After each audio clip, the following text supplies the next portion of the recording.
Boa tarde a você que nos acompanha aqui no Facebook do O Popular. Eu sou Bruna Aidar, repórter de política aqui do jornal.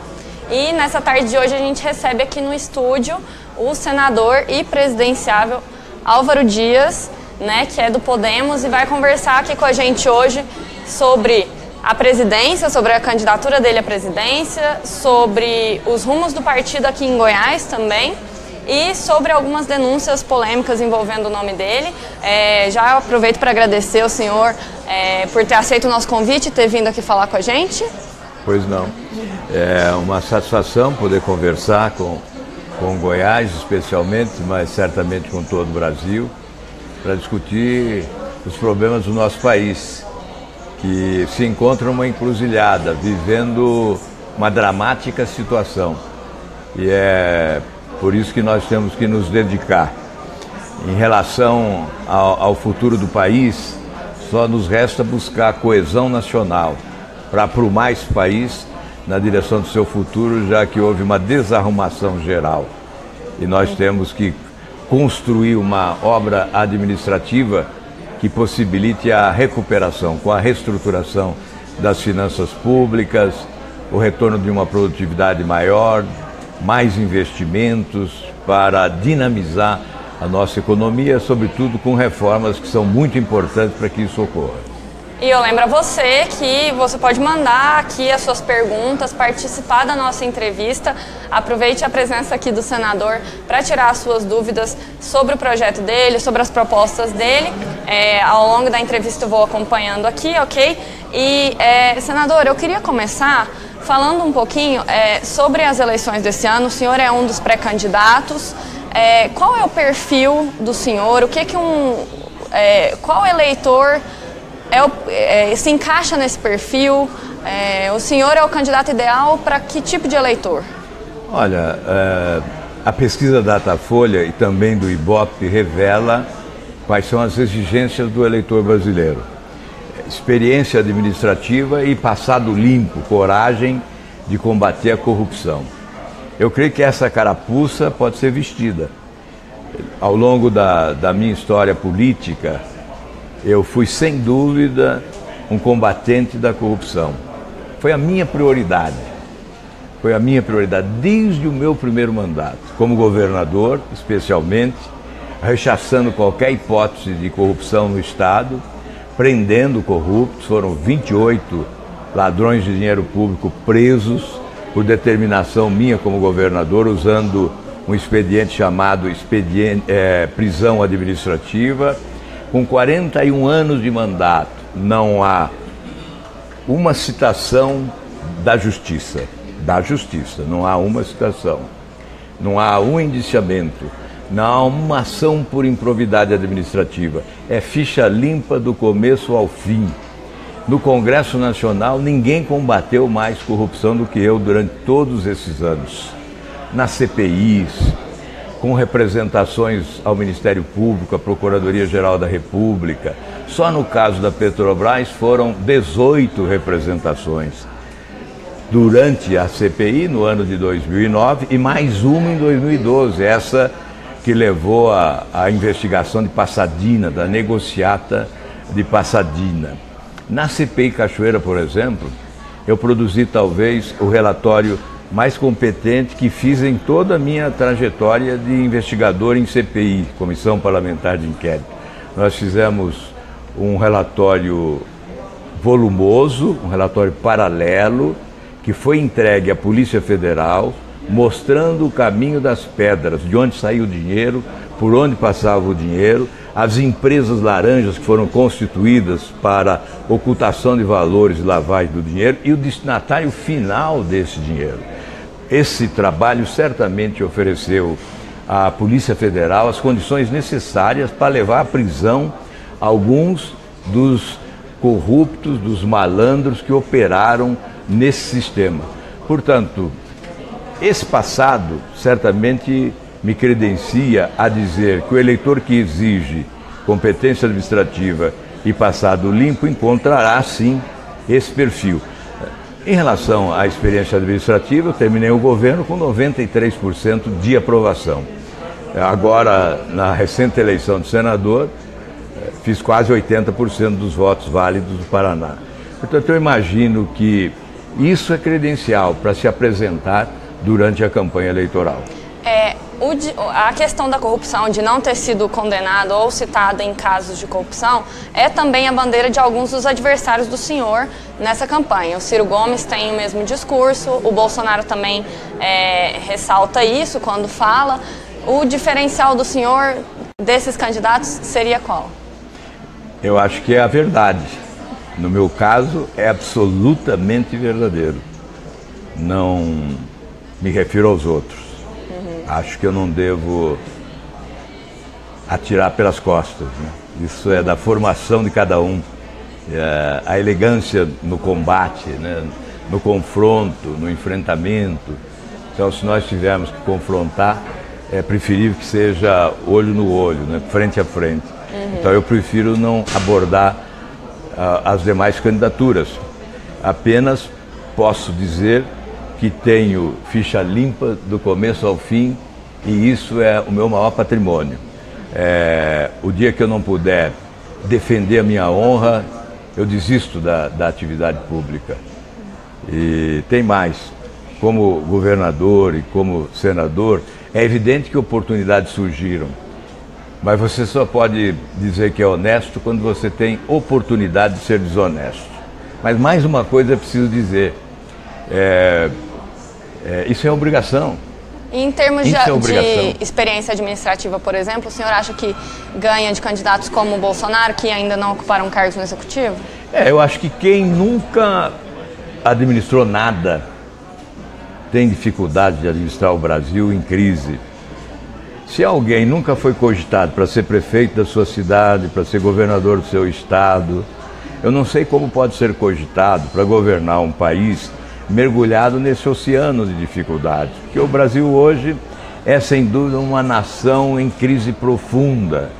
Uma dívida pública que consome todos os recursos arrecadados. Porque são 50% do orçamento para pagar juros e serviços da dívida. E se nós somarmos as outras despesas correntes, especialmente as despesas referentes à transferência de renda, como folha de pessoal, aposentadoria, abono, os benefícios da prestação continuada, enfim, Bolsa Família, nós chegamos a 80% de tudo que o governo arrecada. 80% sem contar juros e serviços da dívida. Ocorre que juros e serviços da dívida exigem 50% do orçamento, então na verdade o governo vai se endividando cada vez mais. Todo ano ele tem que se endividar mais, ele tem que lançar títulos públicos para buscar recursos no mercado a fim de rolar a dívida já existente, e ela vai sendo impulsionada interminavelmente. Então, como é que alguém sem nenhuma experiência administrativa pode gerir esta crise, pode administrar esse momento traumático que vive o Brasil? É por isso que há necessidade de uma ruptura com esse sistema, que é preciso esse rompimento, a substituição desse sistema de governança e, sobretudo, a realização de um governo suprapartidário, qualificando tecnicamente a equipe governamental para que ela possa oferecer resultados de eficiência. O senhor mencionou aí, entre os destaques da sua atividade parlamentar, a CPMI que investigou o Carlinhos Cachoeira, né, um empresário aqui de Goiás, que está no centro dessa denúncia envolvendo o nome do senhor. Um empresário disse... Primeiro, não há nenhuma denúncia, a Polícia Federal já respondeu isso, não há nenhuma investigação que envolva o meu nome, o que é uma mentira deslavada.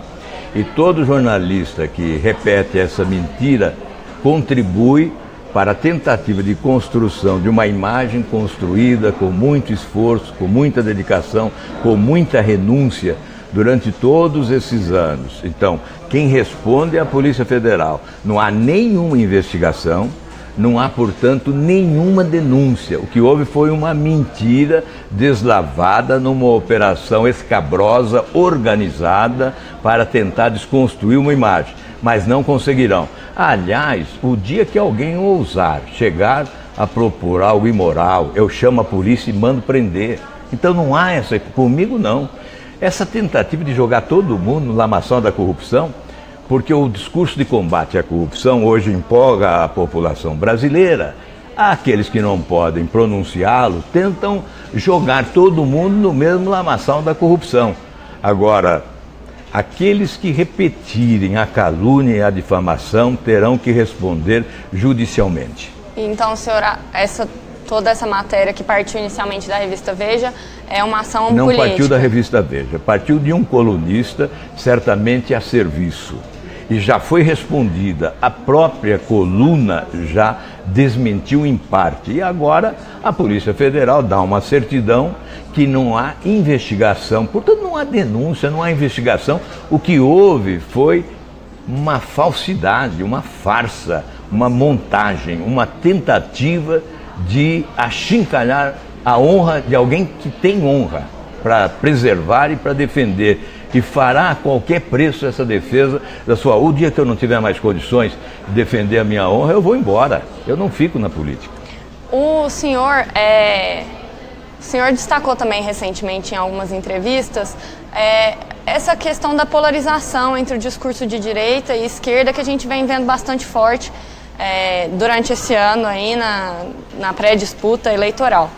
Como é que o senhor se posiciona em relação a isso? O posicionamento do senhor é mais de centro mesmo? Como é que o senhor vê esses discursos antagônicos? Olha, eu acho que é hora de sepultar essa dicotomia, né, esse fla-flu, que não constrói. Eles contra nós, nós contra eles, a esquerda contra a direita contra a esquerda. E o cidadão brasileiro quer solução. Essa esquizofrenia política, ideológica, ela não leva a nada. Então é evidente que há valores à esquerda, há valores à direita que devem ser, obviamente, aproveitados. Quando eu falo em valores, eu digo tese, conceito. Alguém diz, o Estado está inchado, é preciso enxugar o Estado. É menos Estado e mais sociedade. Aí diz, é uma tese da direita. Se for da direita, eu assumo inteiramente. Aí alguém diz, aliás, na direita também, olha, a melhor forma de combater a pobreza é valorizar quem trabalha e quem produz. Eu assimilo inteiramente, eu também concordo com isso. Se é tese da direita, pode me chamar de direita. Aí vai para a esquerda. Na esquerda tem lá a distribuição de renda, a desigualdade social é imensa no Brasil, é preciso reduzir as desigualdades sociais.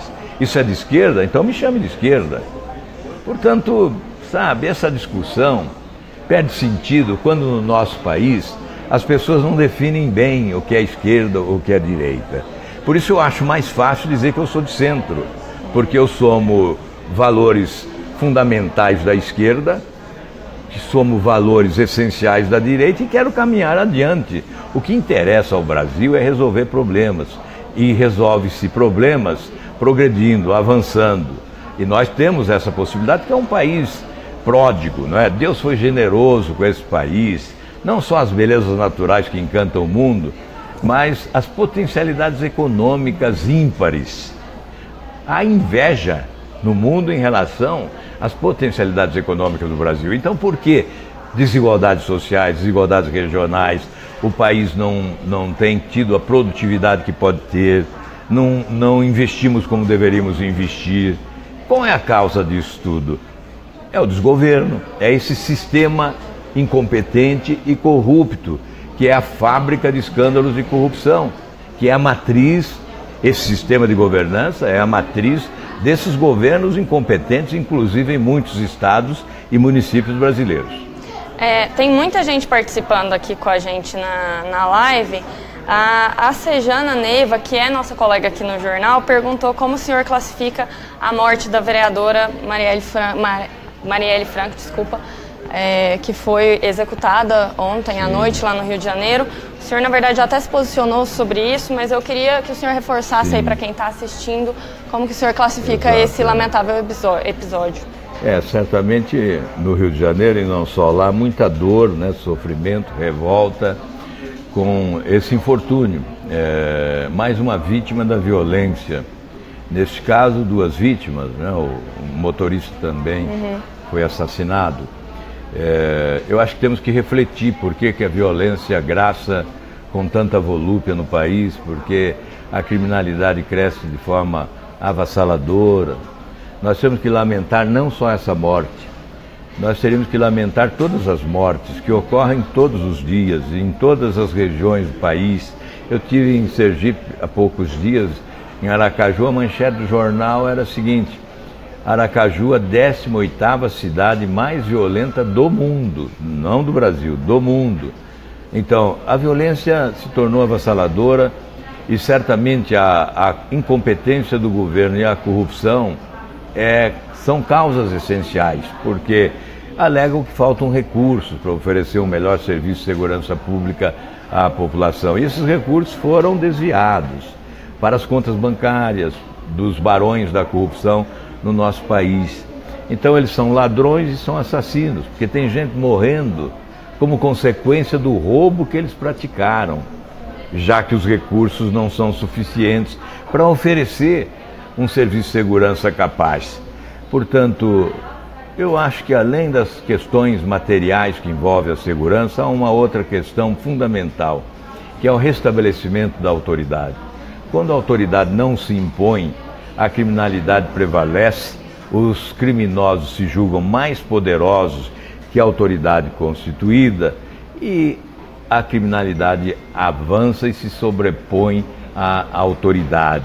Então, quando se fala tolerância zero contra o crime, fala-se em valorizar a autoridade policial, a autoridade que comanda, a autoridade que exerce a função de policial. Essa autoridade tem que ser restabelecida e tem que ser valorizada pela autoridade maior, que é a autoridade de quem chefia o governo no país. Acho isso fundamental para reduzir a violência no nosso país. Também participando aqui com a gente está o Fernando Tribo, que também fez menção aí a essa denúncia que saiu num blog da Veja. Eu repito, não há denúncia, há uma mentira, há uma calúnia. É uma denúncia feita pela revista Veja. Não, a revista Veja não fez uma denúncia, usou um bandido para divulgar uma notícia mentirosa. A quem o senhor atribui essa divulgação dessa notícia? A malandros, já que esse inquérito, onde eu não me encontro, é um inquérito que corre em segredo de justiça. Eu só sei que eu não me encontro no inquérito porque a Polícia Federal me respondeu a um questionamento judicial, dizendo, não consta, não é investigado. Então um malandro que estava tentando achacar uma empresa e usando eventualmente o meu nome, provavelmente usando o meu nome em um e-mail, isso não pode significar uma denúncia. Então não se trate isso como denúncia. Ou, para se tratar isso como denúncia, assine, porque haverá uma ação judicial por danos morais, por perdas e danos morais. Aliás, o dano é irreparável. É irreparável, porque não adianta dinheiro, não é com dinheiro que se paga a honra. Honra é algo superior a dinheiro. Dignidade. Eu posso perder voto, eu posso perder eleição, eu posso perder amigos, mas jamais perderei a dignidade. O malandro é o empresário, que o senhor diz. O malandro é quem fez o e-mail achacando a empresa. Achacando a empresa desmentiu. A própria empresa desmentiu, o representante da empresa também desmentiu e a própria coluna do jornal divulgou. Então por que essa insistência? Olha, vamos parar de brincadeira, né? Vocês querem brincar com uma pessoa honrada? Vá brincar com os malandros que assaltaram o Brasil. E pergunte onde você estava quando o Brasil estava sendo assaltado. Vocês sabem onde eu estava, se acompanharam a minha trajetória. Eu estava lá denunciando. Disse aqui há pouco das representações que protocolei, das denúncias que fiz, do combate que travei. Eu estava lá denunciando o roubo que se praticava contra o Brasil. E, aliás, se as providências tivessem sido adotadas quando denunciei, o rombo não seria desse tamanho. Os cofres foram arrombados de tal sorte que o Brasil está num buraco difícil de sair. Mas se as providências tivessem sido adotadas quando nós denunciamos, isolados, quase que isolado na oposição, denunciando, se as providências tivessem sido adotadas, nós não estaríamos hoje pagando esse preço que estamos pagando, com o Brasil vivendo uma crise monumental, com o maior déficit público da nossa história. Gente incompetente e assaltante que fez tanto mal ao Brasil. Pena perpétua, prisão perpétua seria muito pouco para punir esses assaltantes que avançaram sobre o dinheiro do povo brasileiro. Outra participação aqui é do Pedro Hermes Santos, que diz que admira o seu trabalho e a sua postura, te acha competente e preparado para o cargo, mas te questiona como governar se o mesmo Congresso for reeleito. Olha, eu agradeço aí as palavras de estímulo, né? Porque eu acho que o Brasil está precisando disso, separar joio do trigo. As pessoas que falam devem falar com conhecimento de causa, devem primeiro acompanhar, conhecer a história para depois falar. A irresponsabilidade não contribui para que o país avance para um cenário de grandeza, de solidariedade e, sobretudo, de desenvolvimento, possibilitando o exercício da cidadania na sua plenitude a todos os brasileiros. Então, como fazer? Eu não sei se esse Congresso será reeleito. Se nós tivéssemos já o fim do foro privilegiado, certamente teríamos uma grande renovação. Como segurar o meu projeto? Veja, esse projeto é de minha autoria, que acaba com o foro privilegiado. O Senado aprovou, está na Câmara desde junho, a Câmara ainda não aprovou. Agora o presidente Temer, espertamente, decreta a intervenção no Rio e com isso esse projeto não pode ser votado até o final do ano. Ocorre, portanto, que aqueles que estão sendo investigados, denunciados, poderão disputar a eleição e poderão voltar ao Congresso Nacional. Então o índice de renovação do Congresso será menor. De qualquer forma, nós teremos renovação.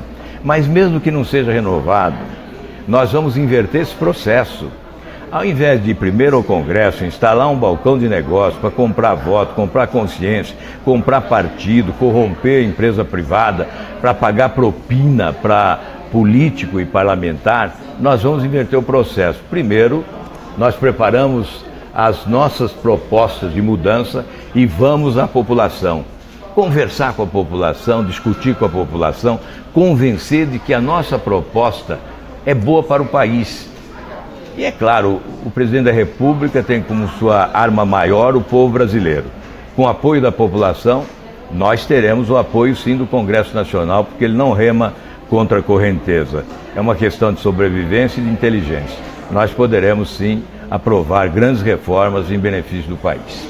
E em termos de articulação em relação à disputa desse ano, o senhor já tem alguma definição sobre alianças partidárias? O nome do vice do senhor já tem alguma ideia de quem possa ser?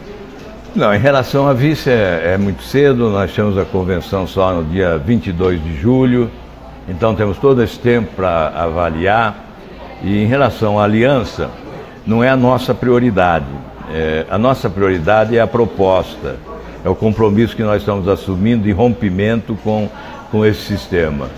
Implica dizer que a aliança só com um partido político que assume também o compromisso desse rompimento. Então, evidentemente, alguns partidos maiores não se somarão conosco.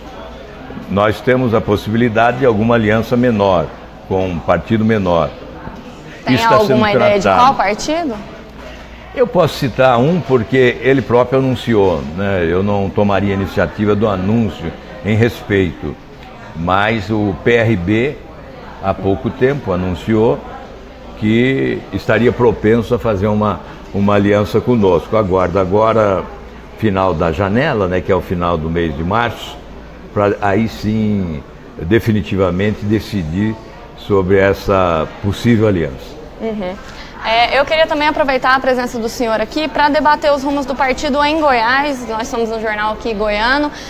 Como é que estão aí as conversas do senhor com os políticos daqui? Hoje o Podemos ainda não tem um deputado estadual, está nos planos fazer um deputado estadual. Como é que vai ser o palanque do partido aqui? O partido está sendo construído agora. Não há a nossa pretensão de eleger muitos deputados no país, não é? Mas certamente elegeremos. O partido está crescendo aos poucos. Hoje já é um partido se aproximando da média, né? Vamos passar de 20 deputados no final da janela, já temos 3 senadores, é possível que mais um venha até lá. Então já é um partido com certa consistência. E se nós conseguirmos êxito na candidatura presidencial, certamente o partido vai eleger em todos os estados, porque aí vem o voto de legenda que acaba contribuindo. Aqui em Goiás, nós não temos definição de aliança ainda, né? Vamos aguardar um pouco mais. O projeto prioritário é o nacional, portanto a candidatura à presidência da República é que deve ser sinalizadora da aliança que devemos fazer. O que interessar mais a candidatura à presidência da República é que será a razão da composição a ser feita aqui em Goiás.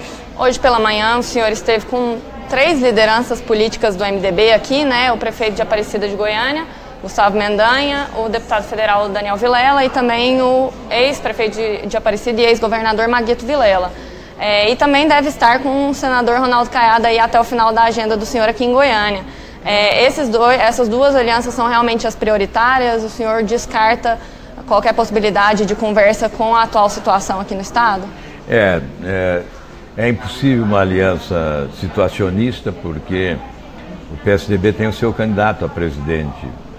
E nós vamos fazer a opção que nos permita ter o apoio do candidato ao governo de Goiás. Então, por isso que isso não está decidido. Nós temos que aguardar a evolução dos acontecimentos para verificar qual candidatura ao governo de Goiás atende mais de perto o interesse da candidatura presidencial. Isso vai ocorrer em praticamente todos os estados. Nós teremos dissidências partidárias em função dos projetos locais. E aqui não é diferente, por isso nós temos que aguardar um pouco mais. Isso significa que o senhor, porque o senhor mencionou aí o fato de ter candidatura nacional, o PSDB.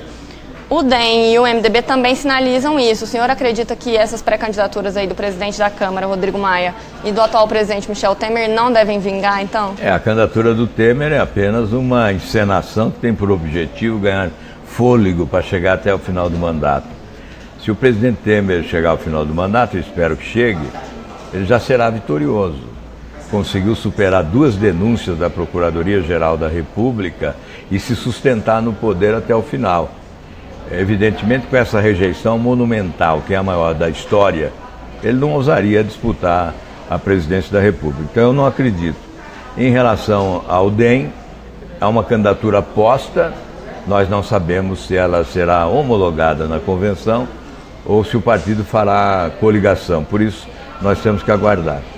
E como é que estão as negociações do Podemos com o atual tucano e nosso deputado federal aqui, Fábio Souza?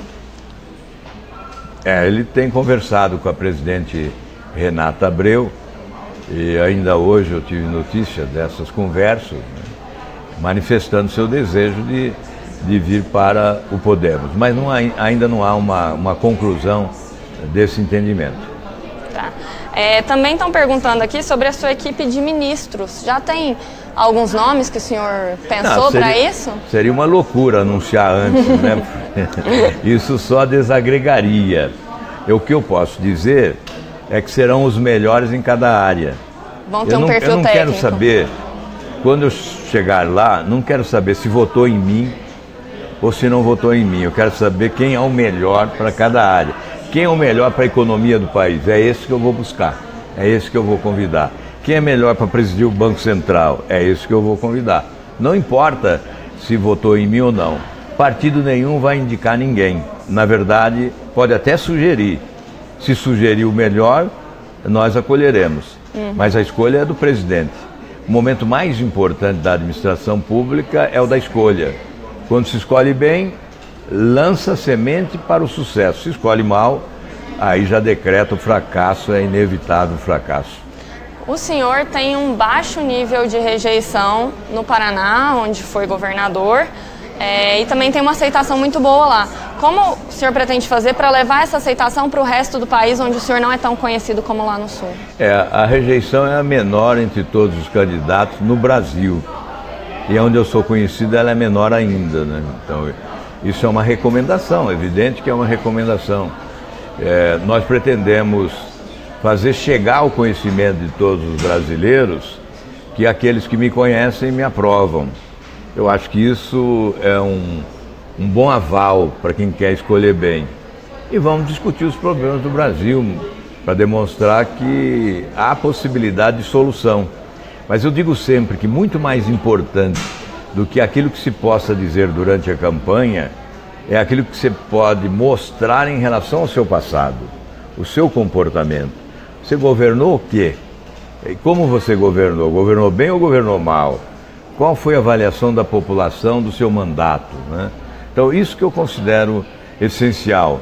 Você pôde ouvir, afinal da sua gestão, o que eu vi no Jornal Nacional da Rede Globo, do Joemir Betting, saudoso Joemir Betting, dizendo: apenas um Estado brasileiro, apenas um, termina o mandato com superávit, dinheiro em caixa e um grande programa de obras realizado. Um milagre operado por um par de santos, reforma administrativa e saneamento financeiro. O Paraná demonstra que a administração pública ainda é viável. Uma época de crise brutal. Foi a maior crise financeira da história da administração pública brasileira. A inflação era de mais de 80 por mês. Então, eu creio que esse passado é que deve ser revivido durante a campanha eleitoral como credencial para se postular à presidência da República. Eu espero contar com isso também. Muito obrigada pela presença, senador. Obrigada a você também que nos acompanhou aqui, que mandou as suas perguntas. Alguma consideração final aí? Só agradecer essa oportunidade. Eu acho que essa é a eleição mais importante desde a redemocratização e, evidentemente, a imprensa sabe que é. E cabe, a meu ver, uma contribuição notável da imprensa brasileira, que é de oferecer os espaços para essa discussão, para esses esclarecimentos, para que as dúvidas possam ser suscitadas e dirimidas, não é? Como fizemos hoje aqui. Sim. Mesmo que a pergunta não agrade, é bom que ela seja feita. Até para que porque ela elimina dúvida. Quem está acompanhando porque possa... ela elimina dúvida. E até é bom dizer isso para quem está nos acompanhando agora. Quando eu fico bravo, eu não fico bravo com quem pergunta. Eu fico bravo com quem produziu um fato inverídico, quem produziu um fato mentiroso, fake news, falsidade, farsa. Aí eu fico bravo, não com ela que me perguntou e me deu a oportunidade de esclarecer. Por isso eu quero agradecer mesmo e dizer que esse debate é fundamental para que a escolha seja a mais acertada possível no dia 7 de outubro. As portas estão sempre abertas aí, senador. Volte sempre que quiser, ok? Muito obrigada a você que nos acompanhou e até a próxima.